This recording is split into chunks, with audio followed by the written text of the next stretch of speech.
बिस्मिल्लाहिर्रहमानिर्रहीम। अस्सलाम वालेकुम। क्या आपको मालूम है कि आपके पेट के अंदर आपकी आंतों में अरबों खरबों की तादाद में बैक्टीरियाज मौजूद हैं जो ना सिर्फ आपके खाने को हजम करने में मदद देते हैं बल्कि आपके मूड पर, आपकी नींद पर, आपकी जल्द पर, यहाँ तक कि आपके इम्यूनिटी सिस्टम पर भी असर डालते हैं। जी हाँ, यही गट हेल्थ है जिसे आंतों की सेहत कहते हैं। दिलचस्प बात यह है कि ज्यादातर लोग इसे सिर्फ उस वक्त याद करते हैं जब पेट खराब हो जाए, हालांकि आंतों की खराबी खामोशी से महीनों पहले शुरू हो चुकी होती है, सिर्फ इसका इजहार देर से होता है। आज की इस वीडियो में हम जानेंगे कि गट हेल्थ असल में है क्या चीज, ये खराब क्यों होती है, इसकी वजूहात क्या है, इसकी अलामात क्या है और इसका बेहतरीन इलाज, घरेलू इलाज भी आपको बताया जाएगा और होम्योपैथिक नुस्खा भी आपको बताया जाएगा। आंतों की सेहत से मुराद सिर्फ ये नहीं कि आपके पेट में दर्द ना हो, आपको पखाना ठीक आए, बल्कि ये एक पूरा सिस्टम है, एक निज़ाम है। खरबों की तादाद में हमारे मैदा में, हमारी आंतों में जो बैक्टीरिया पाए जाते हैं, इनमें कुछ बैक्टीरिया फायदेमंद होते हैं और कुछ नुकसानदेह। जब फायदेमंद बैक्टीरिया की तादाद ज्यादा होती है तो हमारा हाजमा बेहतर होता है, हमारा इम्यूनिटी सिस्टम मजबूत रहता है, जिस्म तवाना महसूस होता है। लेकिन जब ग़िज़ा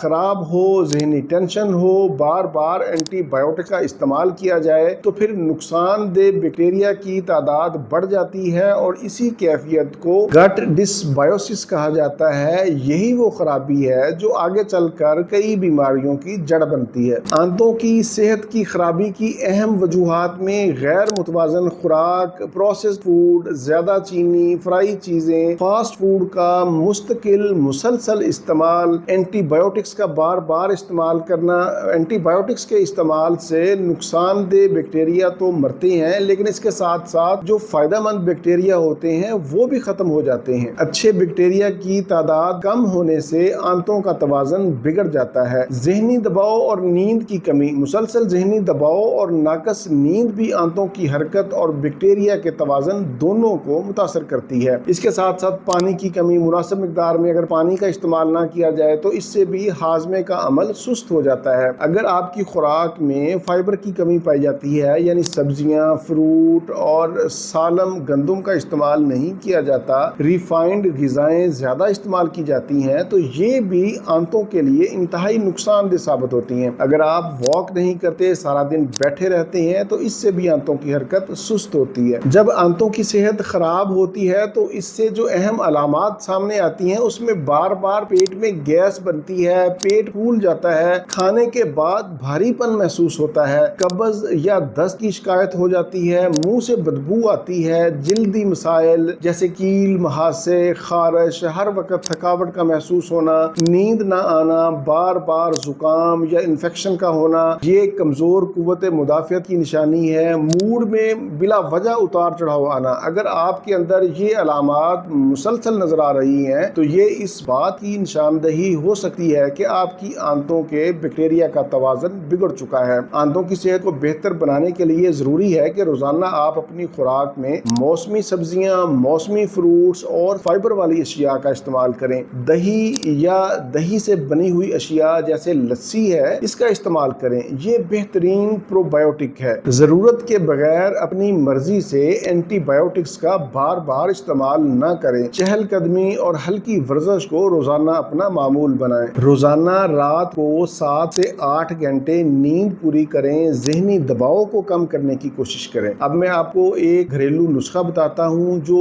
आंतों की सेहत के लिए, मैदा की सेहत के लिए बहुत ही मुफीद है। इसमें हमने 3 चीजें लेनी है। पहले नंबर पर अजवाइन, दूसरे नंबर पर सौंफ और तीसरे नंबर पर सफेद जीरा। तीनों चीजों को बराबर मिकदार में लेकर अच्छी तरह साफ कर लें। इनको हल्का सा ड्राई रोस्ट कर लें। जब ये ठंडा हो जाए तो इसका पाउडर बना लें और फिर किसी एयर टाइट जार में महफूज कर लें। आप रोजाना आधा चाय का चम्मच ताज़ा पानी के साथ रात के वक्त खा लिया करें। ये तीनों अज्जा मिलकर हाजमे के पूरे अमल को मजबूत बनाते हैं। मैदा की गैस, अफारे को कम करते हैं, मैदा में जलन से आराम मिलता है, कब्ज से आराम मिलता है। ये एक ऐसा नुस्खा है जो हर घर पर आसानी से बनाया जा सकता है। अब हम चलते हैं होम्योपैथी की तरफ। होम्योपैथी में वैसे तो हर अलामत की अलग से एक दवाई है। आज के प्रोग्राम में मैंने 3 अद्वियात का इंतखाब इंतखाब किया है। पहले नंबर पर हमारे पास जो दवाई है उसका नाम है चाइना। इसको आपने 30 में लेना है। इसकी जो अलामात हैं वो ये हैं कि खाने के बाद फौरन अगर पेट फूल जाए, आपका हाजमा कमजोर हो, गैस बार बार बनती हो, तो आप चाइना 30 इस्तेमाल करें। दूसरे नंबर पर हमारे पास दवाई है कार्बोवेज। इसको भी आपने 30 में लेना है। इसकी जो अहम अलामात हैं वो भी ये हैं कि पेट के अंदर गैस का भर जाना और ऐसा महसूस होता है जैसे गैस ऊपर मुंह की तरफ आ रही है, डकारें आती हैं और डकार आने से वक्ती तौर पर आराम मिलता है, जिस्म में सुस्ती और कमजोरी का एहसास पाया जाता है। अगर आपके अंदर इस तरह की अलामात पाई जाती हैं तो फिर आपकी दवाई कार्बोवेज 30 है। तीसरे नंबर पर हमारे पास बहुत ही अच्छी दवाई है नक्सवामिका। इसको भी आपने 30 में लेना है। ये ऐसे मरीजों के लिए है जो बाहर के खाने खाते हैं, जिनके मिजाज के अंदर चिड़चिड़ापन पाया जाता है, जिनका हाजमा हर वक्त खराब रहता है, मसालादार और भारी खाने खाते हैं। अगर आपके अंदर इस तरह की अलामात पाई जाती हैं तो फिर आपकी दवाई नक्सवामिका है। अब इस्तेमाल का तरीका सुन लें कि जिस दवाई की आपके अंदर अलामात पाई जाती हैं वही दवाई आपने 5-5 कतरे दिन में 3 मरतबा 1 चम्मच पानी में खाने से 30 मिनट पहले इस्तेमाल करना है। लेकिन अगर आपके अंदर इन तीनों अद्वियात की अलामात पाई जाती हैं तो फिर आप इन तीनों अद्वियात को इकट्ठा भी इस्तेमाल कर सकते हैं। तीनों अद्वियात के 5-5 कतरे एक ही पानी में मिलाकर दिन में 3 मरतबा 1 घूंट पानी में इस्तेमाल करें। आंतों की सेहत हमारी मजमूई सेहत की बुनियाद है। अच्छी ग़िज़ा, मुनासिब नींद, पानी का सही इस्तेमाल, ज़हनी सुकून, ये तमाम चीज़ें मिलकर आंतों के कुदरती तवाज़न को बरकरार रखती हैं। अगर इन छोटी छोटी आदतों का ख्याल रखा जाए तो ना सिर्फ हाजमा बेहतर होगा बल्कि मजमूई तौर पर जिस्मानी और ज़हनी सेहत भी बेहतर होगी। अगर आप चाहते हैं कि हमारी मैदा और आंतों की सेहत सीरीज़ में इसी तरह के आसान उर्दू ज़ुबान में साइंसी और होम्योपैथिक हल आपको मिलते रहें तो हमारे चैनल को सब्सक्राइब करें और बेल आइकॉन को दबाना ना भूलें ताकि नई आने वाली वीडियोस आप तक फौरन मिलती रहें। अगले प्रोग्राम में हम बात करेंगे मैदा खराब करने वाली 10 खराब आदतें। कहीं आपके अंदर भी ये अलामात या ये गलतियां तो नहीं पाई जाती? अगर आप ये जानना चाहते हैं तो हमारा अगला प्रोग्राम जरूर देखें। इसी के साथ मुझे इजाजत दीजिए। इंशाल्लाह अगले प्रोग्राम में आपकी खिदमत में फिर हाजिर होंगे। अपना, अपने अहले खाना और अपने दोस्तों का बहुत ज्यादा ख्याल रखें। अल्लाह हाफिज, वस्सलाम।